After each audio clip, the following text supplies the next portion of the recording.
I didn't notice it the first time. Not really. It was the kind of detail you brush off because it doesn't match the person you believe you know. But the second time, it stuck with me. By the fifth time, it carved a permanent place inside my mind. It began with my wife, Claire, and the way she started guarding her phone. Not dramatically. Not the cliché version where someone slaps their hand over the screen or flips it upside down mid-conversation. No, Claire was smarter than that. She eased into it gradually, so subtly that at first I thought I was imagining it. I wasn't. For years, she used to leave her phone on the counter, on the couch, on the bed, anywhere. She hated locking it, said it made her feel like she was hiding something from me. I used to joke that she could publish her entire message history online and no one would find anything interesting. But now she kept that phone on her every second. Shower, phone outside the curtain. Cooking, phone in her back pocket. Sleeping, under her pillow. The first night I reached under her pillow to take it out just out of curiosity. Nothing more. She woke up instantly, grabbed it from my hand, and said, "Don't, I'm awake." That was 3 weeks ago. I still hear the tone she used. Not fear, not anger. Something else? Something I couldn't name. I didn't confront her. I'm not the type to pick fights without proof. But proof doesn't appear out of nowhere. It grows out of patterns. And the patterns kept coming. She started coming home later.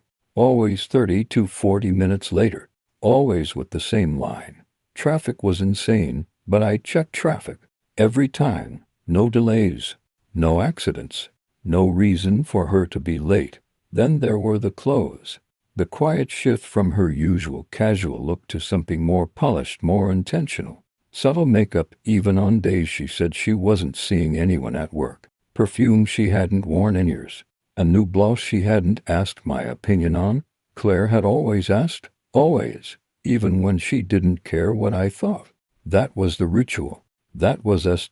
Now she walked past me with barely a glance. The night everything truly changed, I was sitting on the couch, half watching a movie while she got ready for a quick night out with coworkers. She'd said it casually, without meeting my eyes. She pulled on a dress I hadn't seen in a long time, fitted black, unmistakably intentional. Her reflection in the hallway mirror was focused, almost nervous, smoothing her hands down the fabric again and again. "You look nice," I said. She froze for half a second, then turned with a smile that didn't reach her eyes. "Really? I wasn't sure. It's just something old." "Who's going?" I asked. She named 4 coworkers. 2 women I'd met. 2 men I hadn't. She listed the names too quickly, like she'd rehearsed them. "What's the occasion?" I asked. "Just unwinding. It's been a stressful week." She walked to the front door and slipped on her heels. Not the work heels. The ones she used to wear on our dates. Something tightened in my chest. "Will you be late?" I asked. "Not too late." "How late is not too late?" She hesitated. "Before midnight." Claire used to give exact times. Not these vague outlines of the truth. I walked over and stood behind her as she checked her reflection in the door glass. She didn't notice me at first, too focused on her lipstick. When she did, she flinched slightly, so small most people wouldn't have seen it. But I did. "You okay?" I asked quietly. "Yeah," she said quickly. "Just tired." But her shoulders were tense. Her breathing just a little uneven. She kissed my cheek fast, distracted, then grabbed her purse and left. I stood at the window and watched her car pull out of the driveway. She didn't even look back at the house. She usually did. Another detail. Another shift. I stayed there until her taillights disappeared. For a long time after that, I just stood in the middle of the living room, staring at the door she walked through, listening to the silence she left behind. Something in me kept whispering that if I didn't move, if I didn't follow, I'd lose whatever truth was still within reach. I grabbed my keys. I didn't have a plan. I didn't even know what I expected to find. But I couldn't sit and wait while my mind tore itself apart. I kept my lights off and followed her at a distance. She didn't notice. She was too focused on her phone screen, lighting her face at every red light. At one point she even smiled at it quiet private, the kind of smile I hadn't seen directed at me in months. Her car finally stopped. Not at a bar. Not at a restaurant. Not even near downtown. She pulled into a smaller, dimly lit lot behind an office building. No neon signs, no music, no noise. Just a quiet corner of the city where people went to disappear for a bit. I parked a block away, stepped out, and moved slowly. Her car door opened. Another door across the lot opened too. A man stepped out. Tall, broad-shouldered, confident, in the way men are when they know exactly who they're meeting. Claire walked toward him. Not with hesitation, not with guilt, with relief. Like seeing him made something inside her loosen. He put a hand on her waist as soon as she got close. She didn't move away. My vision narrowed, everything inside me tightening into a single, sharp point, and then I heard her voice, soft, too soft. "I missed you." The man leaned in, not fully kissing her, just close, too close. "Missed you too." My stomach dropped. My throat locked. My hands went cold, and just when I thought it couldn't get worse, she said something that split me open completely. "Let's not take long tonight." "He's starting to get suspicious." The man chuckled. "Then let's not waste time." They walked inside the building together, her hand still in his. The door closed behind them with a soft, final click that felt louder than a gunshot. I stood there in the dark, breath frozen in my chest, understanding one thing with absolute clarity. This wasn't the beginning of the end. This was the middle of a lie that had been alive far longer than I realized. And tonight was only the first time I'd seen its face.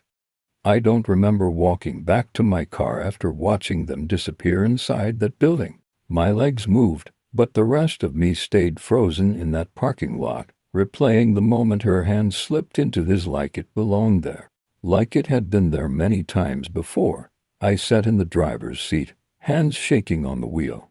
Not from anger. Anger is sharp, hot, explosive. What I felt was colder, something that crawled beneath the skin and settled deep in the bones.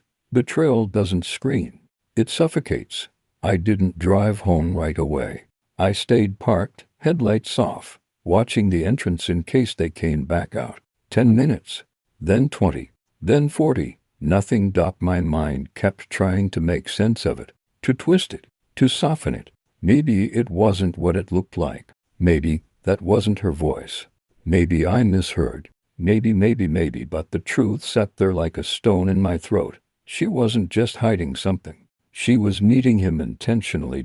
Every doubt I'd ignored for weeks now lined up perfectly. Every late night, every guarded look, every unexplained shift in her behavior. The puzzle wasn't missing pieces anymore.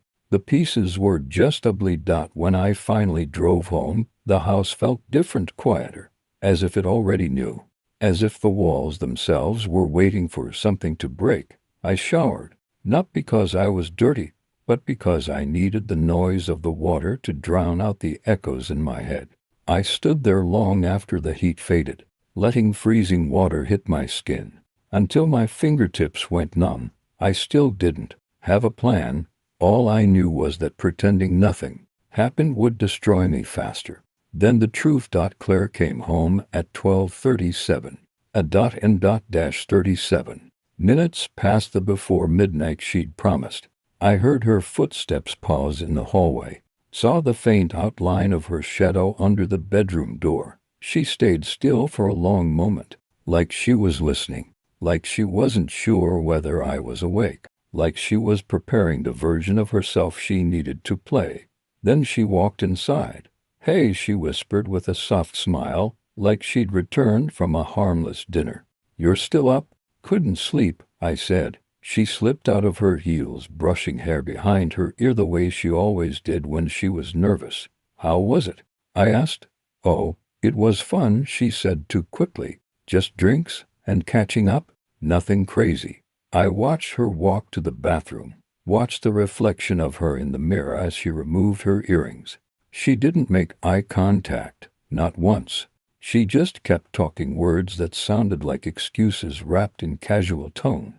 "You don't realize how well you know someone until you watch them pretend." When she came to bed, she curled up next to me, placing her head on my chest like she always used to, but it didn't feel the same. It felt strategic, meant to reassure, meant to distract. Her perfume still lingered, not the soft floral one she wore for work. This one was sharper, newer, the same scent she wore the night I saw her in that black dress. "Good night," she whispered.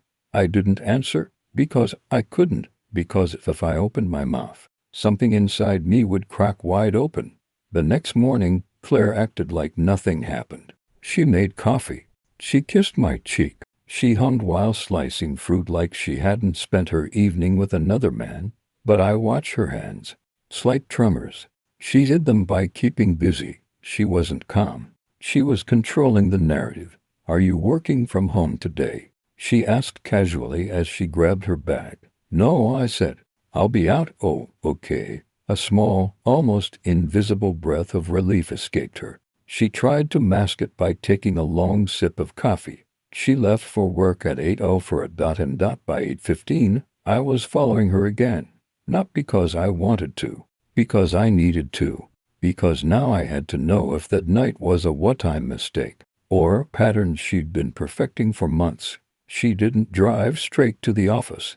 She took a longer route, weaving through back streets she usually avoided, checking behind her in the mirror more than she ever had before. My heart pounded harder with each turn.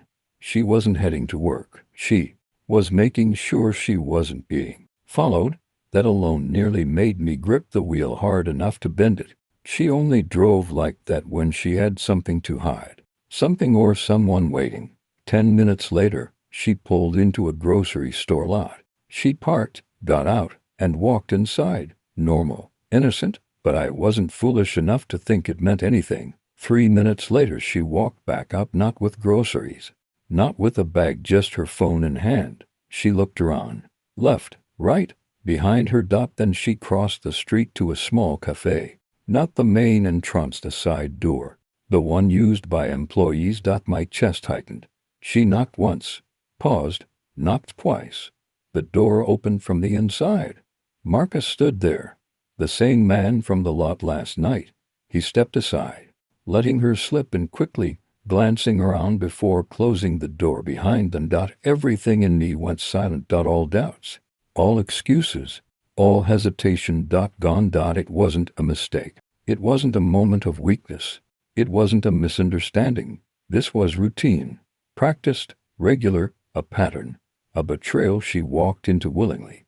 I stayed in the car for several seconds, staring at the door they disappeared behind. Then I got out. My legs felt steady for the first time in days. My breathing even. My mind razor sharp. The shock was gone. The denial gone. The fear gone. There was only one thing left now. I was going to walk inside, and I was going to find out exactly who my wife had become. I walked toward the side entrance of the cafe with the kind of calm that feels wrong inside the human body. Too still, too focused. It was the calm of someone past panic, past denial, past hope. My footsteps were soundless against the pavement, but inside me everything was loud. Blood rushing in my ears, pulse thudding in my throat, thoughts crashing in loops. Not chaotic thoughts, though. Not anymore. Every line connected. Every suspicion locked into place. As I reached the door, I noticed how ordinary it looked. Just a gray metal employee entrance with peeling paint around the edges, a rusting hinge, and a cheap handle that rattled when touched. And yet behind that door my wife was betraying me in real time. There's something surreal about knowing the truth before seeing it. The mind wants to protect itself, to invent scenarios where things aren't as bad as they seem. But my body knew. My body felt it, like a weight pressing into my ribs. Like the air itself resisted entering my lungs. I grabbed the handle. It didn't budge. Locked. I stared at it for a long moment, fingers still resting on the metal, feeling its temperature, taking in the final barrier between me and the moment that would change everything.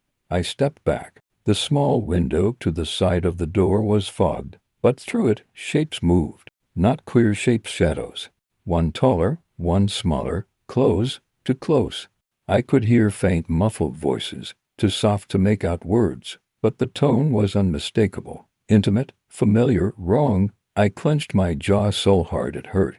I didn't want to see more. But I couldn't walk away. I circled around the building, keeping to the wall, finding a narrow hallway that led to a rear storage area. The back door was slightly ajar, kept open by a wedge. I slipped inside quietly, my breath steady, my eyes adjusting to the dim light. The sound of their voices grew clearer. Her laugh came first. God, her laugh. Not the polite one she used with strangers. Not the forced one she used when she lied. This was the soft, low laugh she used with people she trusted, people she liked, people she let close. It hit me harder than any physical blow could. I moved deeper inside, my steps slow, controlled. I knew this was insane. I knew no man should walk toward the thing that would break him. But some truths demand to be seen, even if they ruin you. A sliver of light spilled from a half-open door ahead. I stopped. Their silhouettes were visible through the gap. Claire sitting on the counter. Marcus standing between her knees. His hands rested on her hips. Her hands rested on his shoulders. Her face tilted up toward him like she belonged there. My chest constricted, breath locking inside me. He leaned in, murmuring something against her neck. She didn't push him away. She tilted her head to give him better access. It was deliberate. It was intimate. It was practiced. My fingers curled into fists until the knuckles cracked. A cold, sharp clarity filled me, something beyond pain, beyond anger, beyond betrayal. A state I didn't know existed until now. They were close enough that I could hear their words.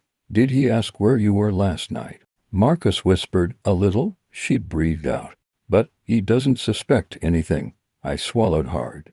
The world didn't shatter. It just folded inward. Marcus chuckled softly. He's too trusting. Claire exhaled a shaky laugh. I know. I felt something inside me snap, not loudly, not explosively, but quietly, like a thin wire breaking under too much tension. She continued, voice barely above a whisper. I hate lying to him, but I can't give this up. My vision darkened around the edges. Heat crawled up my neck. I couldn't move. I couldn't breathe. I existed only in that moment, forced to absorb every word, every sound, every small gesture. Marcus leaned closer. You don't have to feel guilty. I do, she said softly. But when I'm with you, it's different. I feel. She didn't finish the sentence because his lips replaced her words. She didn't resist. She kissed him back instantly, deeply, like she'd been waiting for it all morning. Something inside me split open completely. My hands trembled, not with weakness, but with something sharp and primal. I wasn't going to break down. I wasn't going to run. I wasn't going to scream. I wasn't even going to confront them yet. Not like this. They deserved something far colder. I stepped back silently, retreating through the hallway as their muffled kissing grew louder. Each step felt heavy, but each one anchored me more firmly. By the time I reached the back exit, my heartbeat had steadied. My breathing was measured. My mind was terrifyingly clear. I wasn't leaving because I was defeated. I was leaving because now I had the final piece. The one thing no one could deny, no matter how well they lied. She said she couldn't give him up. She admitted I didn't suspect anything. She kissed him like I hadn't existed for weeks. That was the truth, undeniable, ugly, final. As I stepped outside, the cold air hit my face like a slap, but I welcomed it. It kept me grounded. My phone buzzed. A message from Claire. Thinking of you. Hope your morning's good. I stared at the screen for several seconds. Then I saved the screenshot. Not out of pettiness. Not out of revenge, out of necessity. Because part 4 wouldn't be about guessing anymore. Or doubting. Or suspecting. Part 4 would be about action. The truth was already mine. Now I had to decide what to do with it. I didn't go home right away. I couldn't. Driving straight back to the apartment after what I'd just seen would have felt too raw, too reactive. I needed control. I needed a plan. I needed to step into the final confrontation knowing I wasn't stumbling blindly or speaking from Shock. So I parked the car 2 blocks from home and sat in the silence, hands on the steering wheel, engine off, watching the reflection of my own face in the windshield. I barely recognized myself. My expression wasn't broken, it wasn't furious, it wasn't desperate. It was calm. To calm. The calm of a man whose world has already burned down, leaving nothing left to destroy. I checked the screenshots again. Then the video I secretly recorded through the crack in the door. No faces visible. But their voices were. Their words, her laugh, her confession. It was enough. I didn't need to catch them in bed. I didn't need to drag the truth out of her. She had already given it away freely, just not to me. When I finally stepped out of the car and started walking home, the sky was turning a dull, heavy gray, the kind of color that makes everything look colder. I felt the same heaviness settle in my chest, but it didn't slow me down. Inside the apartment, everything was exactly where I'd left it. Her shoes by the door, her sweater on the couch, her mug on the counter with lipstick at the rim. They all used to mean something, small signs of a shared life. Now they looked like props from a stage scene. She wasn't home yet. Good. I needed that. I went to the bedroom, pulled out a suitcase, and placed it on the bed. The sound of the zipper slicing open the quiet felt final. I packed only my things: clothes, toiletries, documents, chargers, nothing else. No shared items, no gifts, no memories. Every shirt I folded felt like a line being cut. Every drawer I emptied felt like a chapter closing. When the suitcase was full, I zipped it shut and sat on the edge of the bed, staring at the wall until I heard the door unlock. Her voice called out casually, "Babe, I'm home." I didn't answer. Her footsteps paused. Then she appeared in the doorway, a bright, practiced smile on her face. The same smile she'd probably used for him hours ago. "Hey," she began, but stopped when she saw the suitcase. Her expression cracked instantly. "What's going on?" I stood up slowly. My voice was level, almost as steady. "We're done." Her eyes widened. "What? Why, what are you talking about?" I didn't bother easing her into it. "I know." Silence hit the room like a dropped weight. She blinked. "Know what?" I didn't raise my voice. I didn't accuse. I didn't shake or break or plead. I just spoke with the same calm I walked away with earlier. "Marcus." Her lips parted, but no words came. Her breathing changed, shallow, fast, panicked. Her hands trembled slightly as she reached for the doorframe. "Marcus, what?" "Don't insult my intelligence," I said quietly. Her denial died before it even started. I watched her struggle. For air, for composure, for something to say that wouldn't sound pathetic. She failed. She pressed a hand to her mouth, voice cracking. "How much do you know?" "Enough." She took a small step forward. Please talk to me. Let me explain." "There's nothing to explain," I replied. "You weren't drunk. You weren't confused. You weren't manipulated. You chose this." More than once, her face collapsed. Tears filled her eyes instantly, like she'd been waiting for the moment they'd be necessary. I didn't move. I didn't feel anything watching her cry. No anger, no sympathy, nothing. She took a shaky breath. It wasn't supposed to mean anything. I swear it just happened." I stared at her. "You told him you couldn't give it up." Her entire body went still. She knew. She knew she'd been heard. Her knees buckled slightly as she whispered, "You were there." "Yes." Her tears streamed faster now. She pressed her palms against her face like she could hide behind them. "Oh my God, I'm so sorry. I swear, I didn't want to hurt you. I don't know what I was thinking." You were thinking you wanted him." I cut in, "and you didn't care enough about me to stop." She sobbed, reaching toward me, but I stepped back. She froze mid-motion. "I can fix this," she whispered desperately. "Please, just give me a chance. I'll cut him off. I'll do anything. I promise." I nodded once. "You will cut him off," I said, "but not for me, for yourself, because after tonight, you're alone." Her head snapped up. "No, please don't do this. We can work through it. Couples survive worse things. We're not surviving this." I said firmly. You didn't make a mistake. You made a choice. And now I'm making mine. She reached for my arm again, hesitant, shaking, but I pulled away. No more, I said. I'm done being the guy who doesn't suspect anything. Her breath hitched. I love you. I almost laughed, not out of cruelty, but disbelief. You love the version of me who didn't know, I said, and that man is gone. Her face crumpled completely. She sank to the floor, sobbing into her hands. I didn't kneel. I didn't comfort her. I didn't say anything else. I grabbed the suitcase, walked toward the door, and paused only once to look back at the life I'd just ended.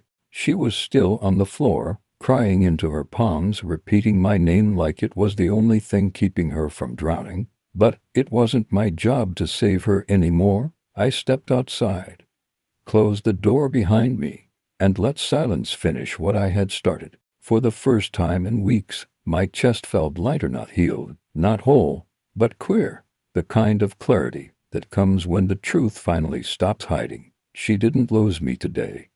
She lost me the moment she chose him. Today was just the part where I walked away.